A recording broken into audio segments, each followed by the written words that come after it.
कोणत्याही भाज्या खा पण तोंडाला काही चवच नाही, म्हणून आज मी मस्त बनवलं आंबट बेसन. कोणी खाल्लाय का आंबट बेसन कमेंटमध्ये मला नक्की सांगा.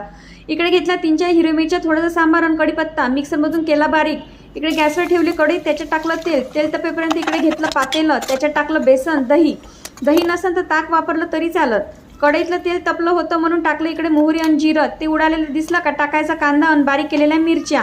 ते शिजेपर्यंत इकडे बेसनात टाकायचं पाणी आणि घ्यायचं फेटून. तुम्हाला जेवढं पातळ पाहिजे असेल तेवढं टाका पाणी.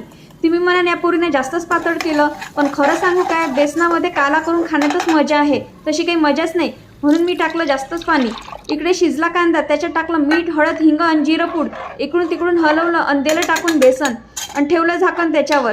2-3 मिनिट उघडायचं झाकण आणि बेसनाला घोटायचं, नाही तर होईल त्याच्यात गोळे. एकदा घोटल्यावर अजून 5 मिनिटांनी होऊ द्यायचं.